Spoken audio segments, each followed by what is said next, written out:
네, 새누리당의 황우엽 대표가 이렇게 얘기했어요. 뭐 당에서도 그런 얘기가 라디오 연설에서도 이런 얘기를 했다는데, 정년을 연장하겠다. 지금은 그 정년 연장에 관련된 규정이 법이 이렇게 되어 있습니다. 고용상 연령차별 금지 및 고령자 고용 촉진에 관한 법률에 이제 지금 어떻게 되어 있냐면 60세 이상으로 한다 권고사항으로 되어 있습니다. 기업들은 정년을 60세 이상으로 해달라 하고 권고사항으로 되어 있는 것을 의무사항으로 바꿔서 정년을 연장할 수 있도록 해주겠다.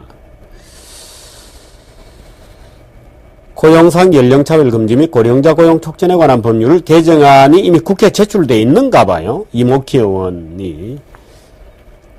장기적으로 이 황 대표 얘기는 2020년이 되면 이 정년을 70세까지 할 수 있도록 하겠다 이렇게 되어 있습니다. 지금 뭐 정년이 제일 긴 거는 공무원들이죠. 교육 공무원은 이제 62세로 되어 있고요. 뭐 대학 교수는 65세. 직업에 따라서 이 정년들이 많이 다릅니다. 예를 들어서 뭐 옛날에 그런 판결이 있었습니다만은 뭐 이 접대부의 뭐 정년은 몇 살이었나요? 접대부의 정년은 그때 40세였나요? 뭐 그렇게 판결이 있었던 거로 제가 기억을 합니다만은 신문기자들이나 일반 민간기업에서 대개 55세 이제 정년입니다. 그래서 이제 고위 간부가 되면 58세 뭐 이렇게 정년이 되고 임원이 되면 이제 정년이 없어지죠. 근데 우리나라 지금 이제 이 황우여 새누리당 대표가 현재 권고사항으로 되어 있는 만으 60세 정년을 기업체들에게 의무화하도록 하겠다.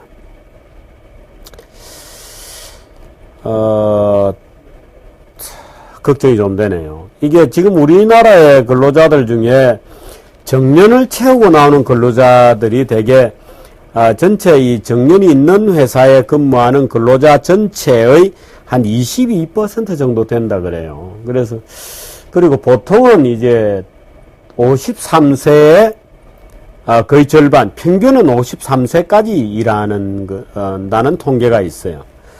제가 노사정위원회에 정년 연장과 관련된 베이비 부머 세대 정년 연장에 관한 소위원회가 있었는데, 제가 그 소위원회 활동을 몇 년 전에 벌써 그것도 몇 년 전입니다. 몇 년 전에 좀 했었습니다. 그래서 소위 이제 베이비 부머 문제의 심각성, 또 이 정년의 어떤 연장할 필요성 이런 문제에 대해서 그때 노사 정의 이제 뭐 저 같은 경우는 이제 공익 대표로 들어간 것이고요.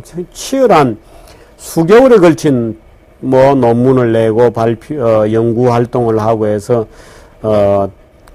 저도 뭐 그때 주제 발표를 하고, 소위 이제 저는 정년 연장하는 쪽에 기본적으로 찬성표를 던지면서 이제 몇 가지 조건을 얘기했었죠.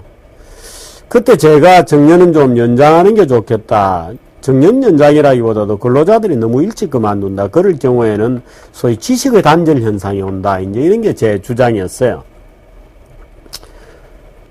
예를 들어서 뭐 옛날 고려장과 관련된 고사에 이제 그런 얘기가 있잖아요. 예를 들어서 뭐 아들이 어머니를 모시고 이제 있는데 뭐 왕이 퀴즈를 내고 뭐 했는데 뭐 물에다가 뭐 퀴즈를 3개인가 내죠. 근데 어떤 친구가 다 맞췄어요. 소원을 뭘 들어줄까 그랬더니 자기가 이제 우리 엄마가 사실은 고려장 될 나이인데 제가 모시고 있다. 퀴즈를 맞춘 거는 전부 우리 엄마가 가르쳐 준 것이다.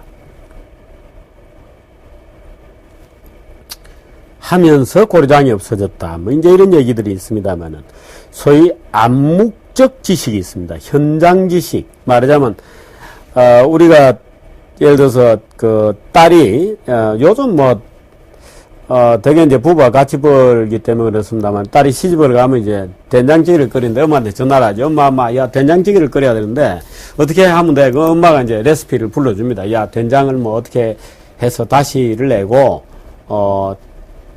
일단 뭐 다시마 같은 것을 넣어서 또 멸치 같은 걸 넣어서 국물을 우려내라.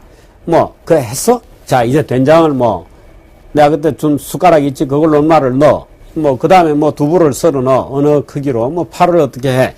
라고 했는데 끓여보니까 그 맛이 안 나는 거예요. 그러니까 레시피, 말하자면 처방전대로 했는데 조리법대로 그 맛이 안 나는 이유는 뭐냐? 엄마의 손맛이 안 들어간 거죠. 손맛. 근데 사실 이 손맛이라는 게 묘한 겁니다. 이 손맛이라고 하는 것은 이 도면으로, 말하자면 리턴 폼으로 이 문자로 표현이 잘 안 되죠. 그러니까 레시피에는 그 손맛이 안 담기는 겁니다. 그럴 때 우리는 그 손맛을 일컬어서 현장 지식이다 또는 암묵적 지식이다 이렇게 얘기하는 겁니다. 영어로는 tacit knowledge 이렇게 얘기하죠. 암묵적 지식이다. 근데 오래된 근로자일수록 이 암묵적 지식의 축적량도 많아지죠. 근데 55세, 뭐 대부분의 54%의 근로자가 53세에 주로 이전에 퇴직을 합니다. 평균.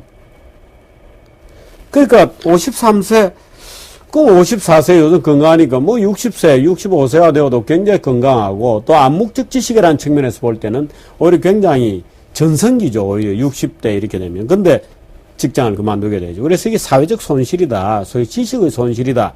하는 논리를 제가 펴면서 그때, 정년 연장, 뭐 오래 근무할수록 좋다. 이런 이제 찬성을 던졌습니다만은, 결국 노사 간의 대립이 워낙 치열해서 그때, 베이비부머 정년 연장에 관한 노사정위원회 소위원회가 거의 성과 없이 끝나버렸어요.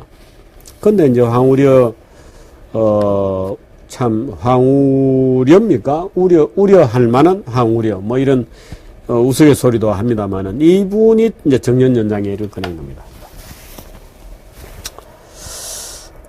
일본은 지금 정년이 기존에 60세였다가 65세로 연장이 되었습니다. 일본은 정년이 있으면, 일본 같은 경우는 60세 정년 시절에도 거의 대부분의 근로자들, 90% 가까운 근로자들이 정년까지 일을 해요. 하고 물러납니다. 근데 우리나라는 지금 53세 같으면 지금 정년 공고상 60세보다 훨씬 7년이나 미리 기업체에서 나가게 되는 거죠. 물론 이제 그래서 이제 그 나간 인원들이 전부 자영업으로 몰리거나 월급쟁이로 제2의 어떤 직장을 근로자로서 잡는 사람도 물론 있겠습니다만은 상당 부분이 이제 자영업으로 밀려나가서 자영업이 저렇게 죽겠다고 되고 이제 원인이 거기에 있는 것인데 오히려 이제 사람들은 자영업 죽는 건 대기업이 자영업에 뛰어들어서 그렇다고 말도 안 되는 빵집 이런 얘기를 하면서 대기업을 못 살게 굴고 있습니다만은 모든 원인은 대기업으로 갖다 붙이는 한심한 환원주의적 펀더멘탈리스트 같은 선동을 하고 있죠. 근데 우리나라의 이 정년 연장의 조건은 뭐냐? 그 황우려 씨는 정년 연장을 일반 전체 적용하기는 어렵고 당연합니다. 왜냐하면 우리나라 임금 근로자의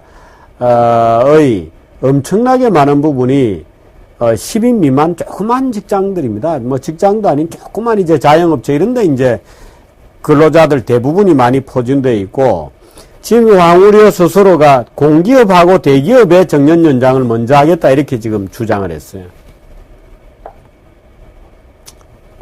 안 그래도 공기업은 철밥통이고 임금도 높고 노동자비 또 굉장히 세죠. 야, 여기에는 정년도 연장해준다? 왜 그런 황우려 씨가 이런 발언을 했냐? 표죠, 표. 표입니다. 대기업도 마찬가지죠.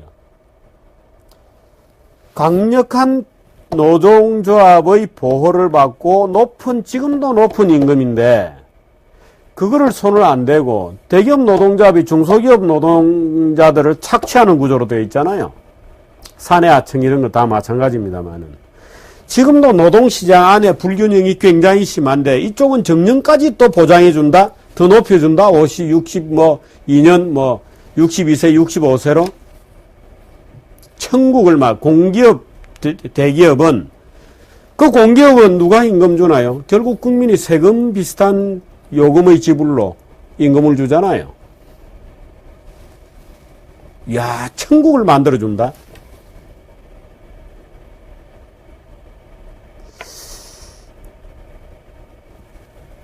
황우려 대표가 공기업 선거를 앞두고 대기업의 근로자들을 자기 편으로 우군으로 끌어들이고 베이비 부머들을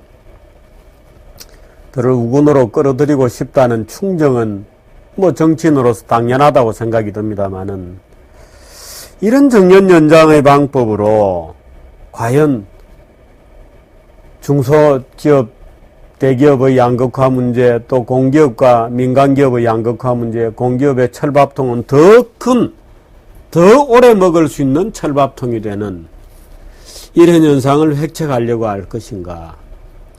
소위 임금의 내부 경직성, 그러니까 노동시장의 경직성이 이제 예를 들어서 채용과 해고 문제만 있는 건 아닙니다. 내부의 임금 구조가 소위 연공서열로 굉장히 경직적으로 운영이 되죠. 굉장히 경직적으로 운영이 됩니다.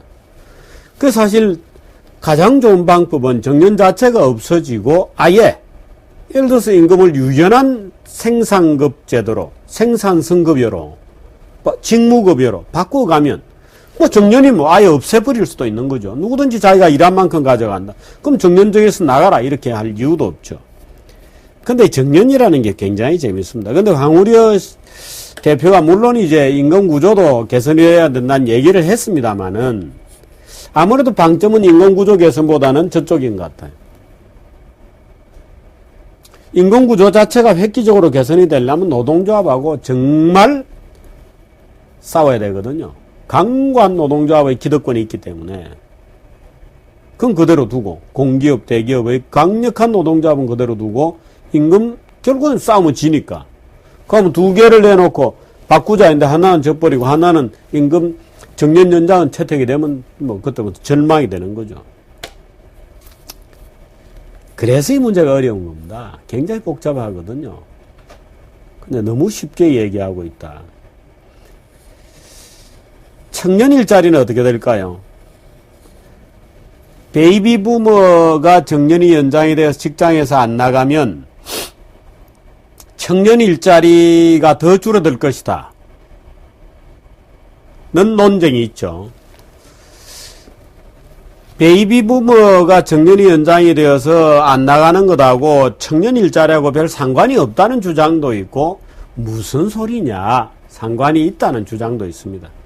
상식적으로 보면 상관이 있다고 봐야 되겠죠. 아무래도 예를 들어서 은행 같은 데도 마찬가지죠. 뭐 공기업들도 마찬가지죠. 아무래도 위에서 좀 빠져줘야 밑에서 들어갈 겁니다. 정년제도가 세계적으로 생긴 것은 제가 알기로는 비스마르크 때 생겼거든요. 독일의 왜 철혈제상 비스마르크, 제가 언젠가 보불전쟁 얘기를 또 좀 해드렸잖아요. 그 보불전쟁 얘기에도 보불전쟁에 이제 참전했던 독일 시골에 보불전쟁 때 독일이 처음으로 징집제를 해서 이제 독일의 시골 청년들이 파리까지 갔다 왔단 말이죠. 점령군이 되어서. 갔다 왔는데 시골로 다시 돌아가기는 싫고 일자리가 없잖아요.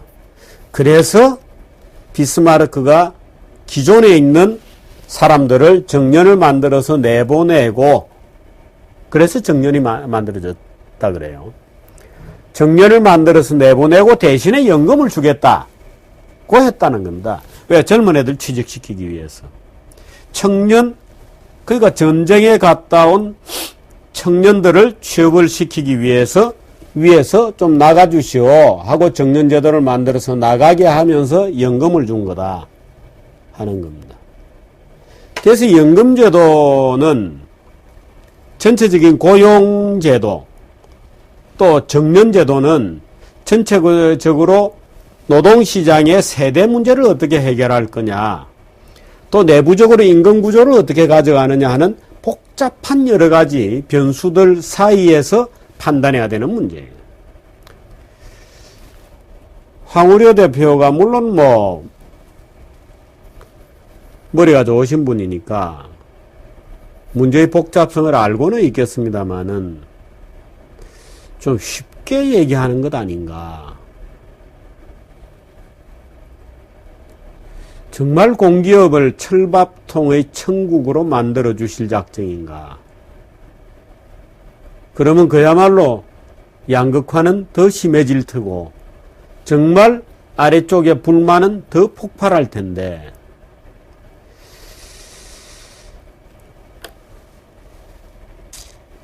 잔꾀 쓰다가 더 큰 다수의 분노에 직면할지도 모르는 안을 황우여 씨가 또 반값 등록금 저지르듯이 또 저지를 모양입니다.